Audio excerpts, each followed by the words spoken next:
Olá e bem-vindos a mais uma conversa. Sabe aquela sensação de ler algo que você, assim, já conhece de cor, e de repente alguém mostra um detalhe e... Totalmente. A perspectiva vira de cabeça para baixo. Exato. E a nossa análise de hoje é exatamente sobre isso.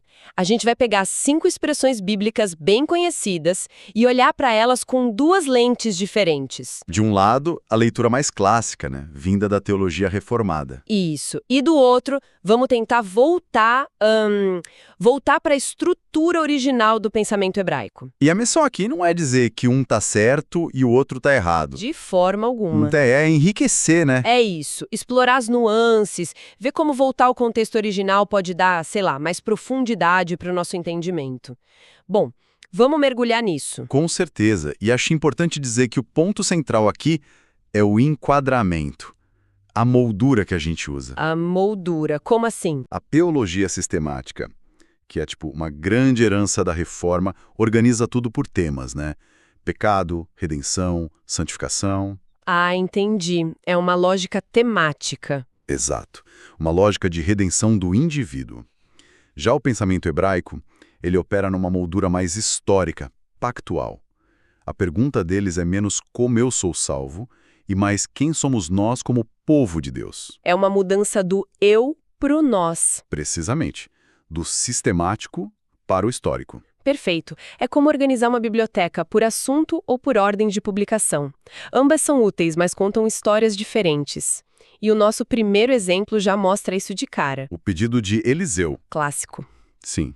Em 2 Reis, capítulo 2, peço-te que haja porção dobrada do teu espírito sobre mim. A leitura mais comum que eu cresci ouvindo é que ele está sendo super humilde. Sim, que ele se sente inadequado, né? Exato.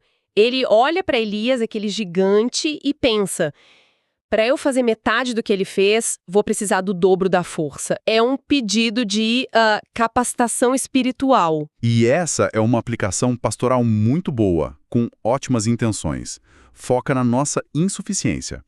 Mas o pulo do gato está na expressão hebraica. Qual expressão? A expressão é pi shenaim, o que a gente traduz como porção dobrada. A questão é que isso não é uma metáfora poética sobre força espiritual. Não. E o que é, então? É um termo técnico, quase jurídico. Peraí, jurídico. Isso soa tão burocrático para um momento tão emocionante, né? A despedida de um mestre. Pois é, mas essa é a chave. O termo aparece de forma muito clara lá na lei, em Deuteronômio 21. A porção dobrada era o direito legal do filho primogênito. O direito do herdeiro principal. Exatamente. Ele não ganhava o dobro por ser mais amado, mas porque ele herdava a responsabilidade, a autoridade da família. Então, quando Eliseu usa essa linguagem, ele não está falando me dê mais poder. Ele está falando... Ele está dizendo, me reconheça como o seu sucessor legítimo, que eu herde a sua autoridade para continuar o seu legado. Nossa, isso muda completamente o tom. Deixa de ser um pedido de ajuda por insegurança... E vira uma reivindicação de herança. De continuidade. Ele está pedindo a responsabilidade, não só a capacidade. Precisamente. O foco muda da qualificação interna, individual, para a continuidade pública de um ofício. A nossa preocupação pastoral moderna com capacitação foi projetada no texto.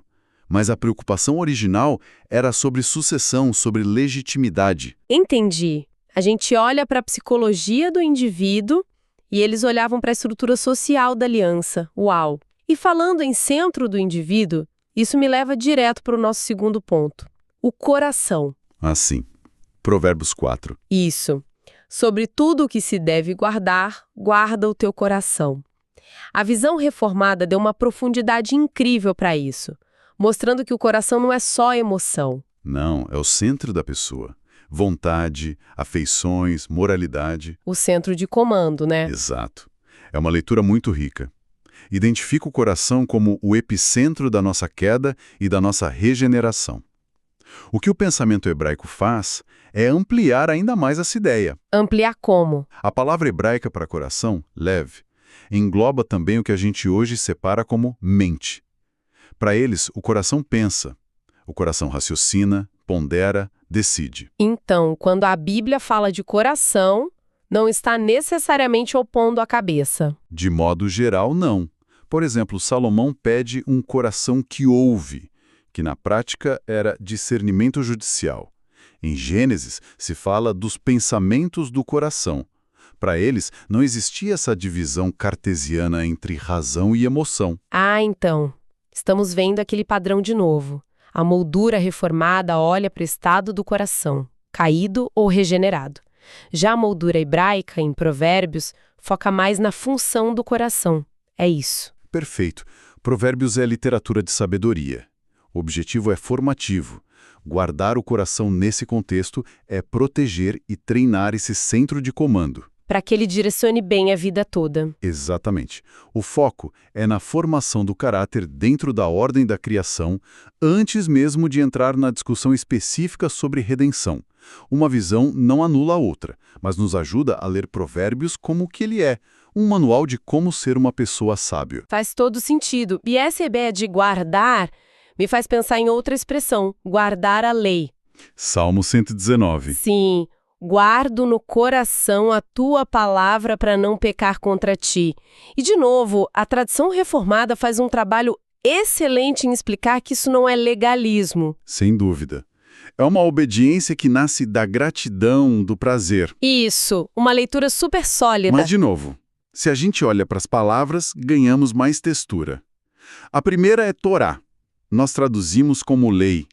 E isso nos lembra um código jurídico, né? Meio romano. Sim, um livro de regras. Mas a raiz de Torá tem a ver com instrução, ensino, direção. É o mapa que Deus dá ao seu povo. E a segunda palavra é chamar, o mesmo verbo de guardar o coração. Significa vigiar, proteger algo precioso. E qual era o contexto disso? O contexto é tudo. A Torá não foi dada para que Israel pudesse ser salvo. Foi dada a um povo que já tinha sido salvo do Egito. Ela era a constituição nacional deles. E não tinha só regras.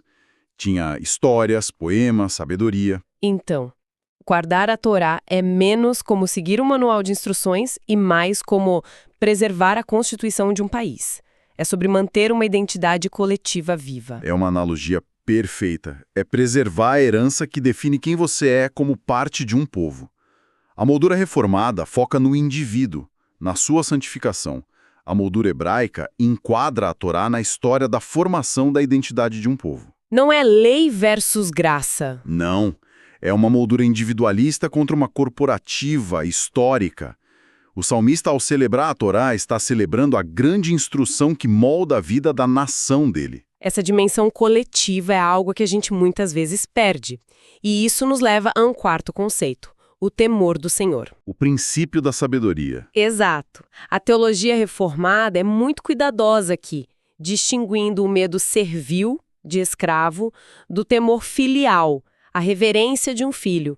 Trata como uma virtude, uma atitude. Uma distinção essencial. Mas, na literatura de sabedoria, o conceito de yirá, o temor, é ainda mais fundamental. Não é só uma virtude devocional, é a base de tudo. O que isso quer dizer na prática? Que não dá para ser sábio sem isso. Exato. Pensa assim, é como tentar usar um mapa sem saber onde fica o norte. Você pode ter todos os detalhes, as ruas, os rios, mas se a sua orientação fundamental estiver errada, você vai se perder. Ah, entendi. O temor do Senhor, para a sabedoria hebraica, é o norte no mapa da realidade. É o reconhecimento de que o mundo foi criado por Deus e funciona segundo a ordem dele. A sabedoria começa com esse alinhamento existencial. Nossa, essa analogia do mapa é perfeita.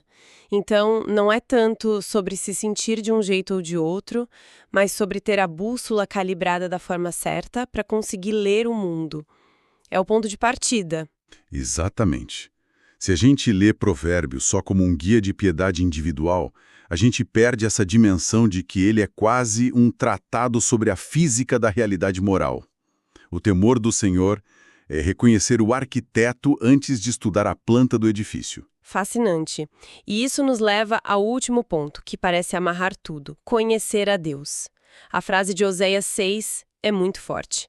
Pois misericórdia quero e não sacrifício, e o conhecimento de Deus mais do que holocaustos. E a tradição reformada sempre insistiu corretamente que esse conhecimento não é só intelectual, é relacional, experimental. Baseado na palavra que transforma, né? Sim, uma defesa importante contra um racionalismo frio.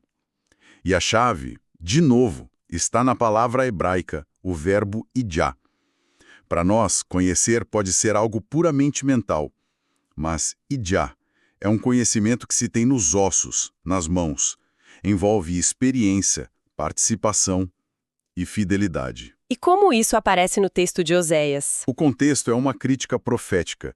Deus está dizendo que não adianta Israel continuar com os rituais no templo se no dia a dia eles vivem de forma infiel à aliança, praticando injustiça. O conhecimento de Deus que faltava não era doutrina. Era a lealdade. Era viver de uma forma que correspondesse ao caráter de Deus. Jeremias diz isso de forma ainda mais direta sobre um rei justo. Ele julgou a causa do pobre necessitado. Não é isso conhecer-me? Diz o Senhor. Isso muda tudo. Então, quando alguém diz eu conheço a Deus, a pergunta hebraica não seria o que você sabe sobre ele, mas sim como a sua vida reflete o caráter dele. Perfeitamente colocado. A prova do conhecimento está na ação. A tradição reformada diria que a fé resulta em boas obras. E o pensamento hebraico vai um passo além e diz que essa fidelidade vivida não é só uma consequência do conhecimento, ela é parte da própria definição de conhecer. Conhecer é participar ativamente da vida da aliança com ele. Uau, que maneira poderosa de fechar. Então, para amarrar tudo, o objetivo aqui não foi invalidar uma visão, mas mostrar que ao recuperar a lente hebraica, a gente restaura uma textura histórica, coletiva, prática. É como passar de uma foto em preto e branco para uma colorida. Exatamente. A mudança de perspectiva é essa.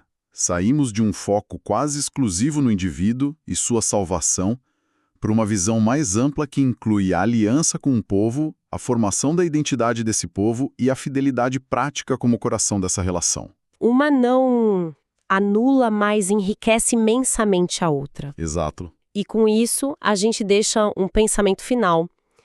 Se a própria linguagem que usamos para falar de fé foi moldada por categorias de pensamento jurídicas, pactuais, formativas, que muitas vezes não são mais o nosso padrão hoje, que outras dimensões da experiência humana e da nossa relação com o sagrado a gente pode estar sem perceber lendo de forma redutora? Fica a pergunta: